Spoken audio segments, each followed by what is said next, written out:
நிறைய பேரு இந்த சமூகம் சார்ந்த நிறைய பிரச்சனைகள், கேள்விகள் எல்லாம் கேட்டுட்டு இருக்கீங்க. இது கடந்த 14 நாள் சத்சங்கத்தோட மொத்த கொஸ்டின்ஸ், கமெண்ட்ஸ் எல்லாம் ஏஐ மூலமா ஸ்கிராப் பண்ணி சென்டிமெண்டல் அனாலிசிஸ் பண்ணி கிளாசிஃபை பண்ணும்போது வருகின்ற ஒரு மிகப்பெரிய பூதாகரமான பிரச்சனை, மக்கள் என்கிட்ட எடுத்துட்டு வந்து தீர்வை எதிர்பார்க்கின்ற பிரச்சனை. பரமாத்வைதம், பரமானுபூதி, அதையெல்லாம் விட மக்கள் இதுதான் நிறைய பேர் கேட்கறீங்க. ஒரு ஐடியல் வாழ்க்கை முறையை சொல்லிடுறீங்க.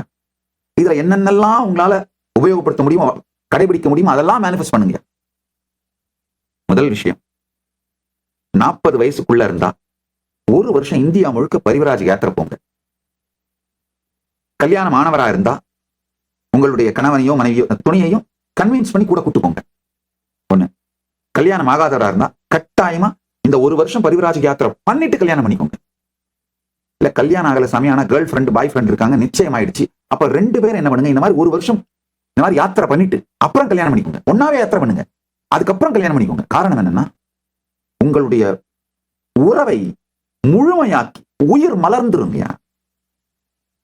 செல்போனை மாத்திக்கிறதுக்கு பயந்துட்டு வாழ்ந்துட்டு இருக்க அந்த உறவு இல்லைங்க, உங்க மனசையே மாத்திக்கிட்டு, இந்த என் மனசோட நீ ஒரு 10 நாள் வாழ், இல்ல உன் மனசை எனக்கு கொடு, நான் அதோட ஒரு 10 நாள் வாழறேன், அந்த மாதிரி வாழக்கூடிய உறவா மாறிடுங்கய்யா. இது மாதிரி ஆழமான உறவை உருவாக்குங்க. அந்த மாதிரி உறவை உருவாக்குறதுக்கு ஸ்ரத்தையோ தைரியமோ அதெல்லாம் எதுவும் இல்லைன்னா ஒண்ணும் வேணாம், தூக்கி போட்டு சன்னியாசி ஆயிடுங்க.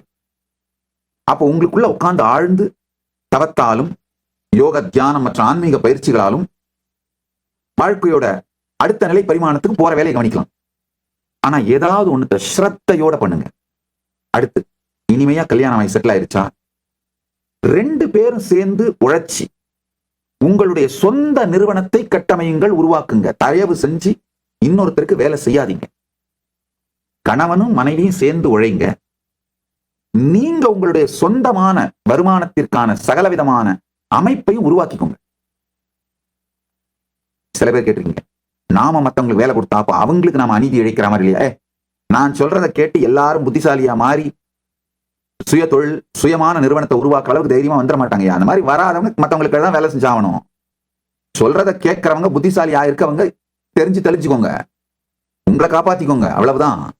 மற்றொருவருக்கு வேலை செய்யாம உங்க வாழ்க்கையை நீங்களே உழைச்சி நீங்களே கட்டமைச்சு உங்க பொருளாதாரத்தை நீங்க சம்பாதிக்கிற மாதிரி நிறுவனங்களை வாழ்க்கை அமைச்சுக்கிட்டீங்கன்னா அப்ப என்ன ஆகுனாங்கய்யா, ஐயா நம்ம உயிர் முதிர்ச்சி அடை. ஒவ்வொரு வருஷமும் நம்முடைய மனம், நம்முடைய உடல், நம்முடைய கான்சியஸ்னஸ் எல்லாம் முதிர்ச்சி அடையுது. இது முதிர்ச்சி அடையும் போது ஏற்படுகின்ற பலனை நீங்களே அனுபவிக்கணுங்கய்யா. நீங்க யாருக்கு வேலை செய்றீங்களோ அவன் அனுபவிச்சுட்டு இருப்பான்.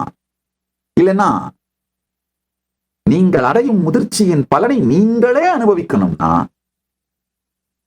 சுய தொழிலோடு இயங்குங்கள். இப்ப என்ன ஆகுதுன்னா, சொசைட்டில அடுத்து வர்ற லேட்டஸ்ட் ட்ரெண்ட் என்னன்னாங்கய்யா, ஆயிரக்கணக்கான சுய தொழில் செய்கிற ஃப்ரீலான்சர்ஸ் ஒன்னா சேர்ந்து ஒருத்தருக்கு ஒருத்தர் ஹெல்ப் பண்ணிக்கிற லார்ஜ் இண்டஸ்ட்ரீஸா மாறுவாங்க. அதுதான் ஐடியல் சொசைட்டிங்க. கணவனும் மனைவியும் சேர்ந்து உழைத்து ஒன்றை உருவாக்குனீங்கன்னா உங்கள் உயிர்மை மேம்படும். The girl who makes his man a king will live as a queen. The girl who keeps his man as a slave will live ever as a slave's wife. That's all. அதனால இன்னொருத்தருக்கு வேலை செய்யாதீங்க, நீங்க 2 பேரும் உழைத்து உங்க வாழ்க்கையை கட்டமைங்க. அப்ப என்னன்னாங்க, உங்களுடைய உடல் நலத்துக்காக யோகா பண்றது, மனநலம் உயிர் நலத்துக்காக பூஜை பண்றது, உங்களுடைய ஆன்மீக சாதனைகள், உங்கள் வாழ்க்கையின் உயர்மை தேடுதல், இது எல்லாத்துக்கும் உங்களுடைய தொழில், பணம், இந்த வியாபாரம் போன்றவைகள் தடையாக இருக்காம உங்களால் அழகா அந்த ப்ரையாரிட்டிஸ் அட்ஜஸ்ட் பண்ணிக்க முடியும். பணத்துக்காக உங்களுடைய நேரத்தை மற்றவங்களுக்கு வித்தீங்கன்னா உங்க வாழ்க்கைய விற்கிறீங்கயா. அப்ப நேச்சுரலா என்ன பண்ணுவீங்க, யோகா பண்ண முடியாது, இல்ல நீங்க நினைக்கிற மாதிரி உணவு சமைச்சு சாப்பிட முடியாது, எதுவுமே உங்க கண்ட்ரோல் இருக்காது, நாசமா போக வேண்டியதா போகும். அதெல்லாம் அவுடேட்டட் லைஃப் ஸ்டைலுங்க, முடிஞ்சிருச்சு. இந்த Java Murugesan life style outdated. ஒரு வாரத்துல, ஒரு மாசத்துல 2 வீலர், 3வது மாசத்துல காரு, 1 வருஷத்துக்கு அப்புறம் அப்பார்ட்மெண்ட், அதெல்லாம் அவுடேட்டடு. பண்ணிட்டு என்ன பண்ணுவ, அது மொத்தமுமே உங்ககிட்ட சாவி இருக்கிற உன்னுடைய கிரேவியார்டு, அவ்வளவுதான். வாழ்க்கைக்கு தேவையானது எல்லாம் பெற்று வாழ்வை இழந்தவன் கதை போலே. லைஃப பில்ட் பண்றதே அவ்வளவு ரசனையோடையும் ஆனந்தத்தோடையும் பில்ட் ஆகணுங்க. அதுக்கு அடுத்தது, இது கொஞ்சம் கான்ட்ரவர்சியான கைடன்ஸ், ஆனா உண்மை இதுதான், 10 குழந்தை பெற்றுக்கோங்க, 10 குழந்தை பெற்றுக்கோங்க. ஸ்கூலுக்குலாம் அனுப்பாதீங்க, ஹோம் ஸ்கூலிங் பண்ணுங்க.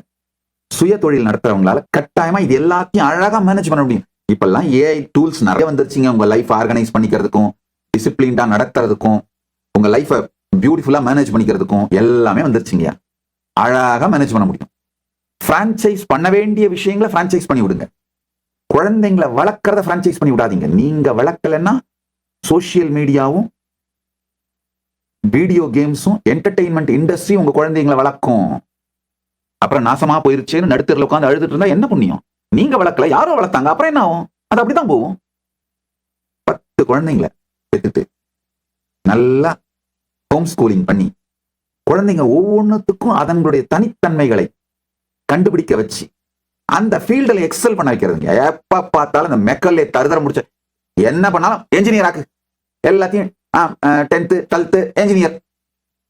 அவன் என்ஜினியர் ஆனா என்ன பண்ணுவான்? போற மாதிரி நின்று இருப்பான், என்ன பண்றதுன்னு தெரியாது வாழ்க்கையில. ஒரு மனுஷன் 25 வருஷம் எல்லாம் உபயோகமில்லாத ஒரு கல்விக்காக வீணடிக்கலாமாங்கய்யா. குழந்தைங்களை வளர்க்கும் பொழுதே ஏஐ மூலமா எஜுகேட் பண்ணி உங்களுடைய பிசினஸோட பாகமா மாத்தி வளரும் பொழுதேங்கய்யா உடலுக்கு தேவையானது, மனதுக்கு தேவையானது, உடல் நலம் இருக்க, மனநலம் இருக்க, பொருளாதார வளத்தோடு வாழ பிராக்டிக்கலா உங்க பிசினஸ் கத்து கொடுத்தே பிசினஸோடய வளர்த்துருங்கயா. உடனே இப்ப கமெண்ட் போடுவீங்க, நித்யானந்தா குலக்கல்வி முறையை ப்ரமோட் பண்றாரு. ஆமா, அதுதான் பண்றேன். லைஃப்ல ரொம்ப சக்சஸ்ஃபுல்லா இருக்க எல்லாரையும் பாருங்க, பிசினஸ் மேன் ஆகட்டும், பொலிட்டீஷியன்ஸ் ஆகட்டும், பேரெல்லாம் நான் தனியா சொல்லல, அத்தனை பேரும் பாருங்க குலக்கல்வி முறையால் தான் வெற்றி அடைந்திருக்கிறார்கள். செகண்ட் தேர்ட் ஜெனரேஷன்ல தான் எக்ஸ்பர்டைஸ் டெவலப் ஆகுங்க, ஸ்பெஷலைசேஷன் டெவலப் ஆகுங்க. இதான் உண்மைங்கயா. அதனால என்ன பிசினஸ் பாக்குறீங்களோ உங்க குழந்தைங்களுக்கு சிறு வயதுல இருந்தே அந்த துறை அறிவு அதை கொடுத்து வளர்க்கும் பொழுதே அந்த மாதிரி வளர்த்துருங்கயா. அப்போ அவங்களுடைய டேஸ்ட் உங்களுக்கு தெரிஞ்சு போயிடும். சோ இது மாதிரியான ஒரு டைட் நிட் லார்ஜ் ஃபேமிலியா உருவாகுங்க, வாழ்க்கை முழுமையடையுங்க. அப்ப பூமியை விட்டுட்டு போகும்பொழுது, நீங்க கைலாசம் போகும்பொழுது, ஆஹா வந்ததற்கு மிக பெரும் நல் செயல் செய்தேன், இந்த குழந்தைகள் இந்த தர்மத்தை தொடர்ந்து நிகழ்த்துவார்கள்னு உங்களுடைய வம்சம் உங்களை கொண்டாட, நீங்கள் உங்கள் வம்சத்தின் மீது மிகுந்த ஸ்ரத்தையும் நம்பிக்கையும் உங்கள் வாழ்க்கை முழுமையடைந்தது என்கின்ற ஆனந்தத்தோட கைலாசம் போவீங்க. அவங்களும் தொடர்ந்து அவங்களுக்கு உங்க மேல இருக்கிற ஸ்ரத்தையினால சிராத்தம் கொடுத்து உங்களுக்கு பித்ருகர்மாக்கள் தொடர்ந்து செஞ்சுக்கிட்டே இருப்பாங்க. நீங்க எந்த வெர்டிக்கல் டைம் ஜோன் மேலுலகங்கள்ல பயணிச்சுட்டு இருந்தாலும் அங்கிருந்தே உங்களுடைய ஆழ்ந்த உணர்வோடு, சக்தியோடு, அன்போடு இவர்களை கருணையோடு ஆசீர்வாதம் பண்ணிக்கிட்டே இருப்பீங்க. இதுதாங்கய்யா நம்ம வாழ்க்கை முறை. இதுதாங்கய்யா சனாதன இந்து தர்மத்தின் வாழ்க்கை முறைங்க. கைலாசாவின் குடியுரிமையை பெற இணையுங்கள்.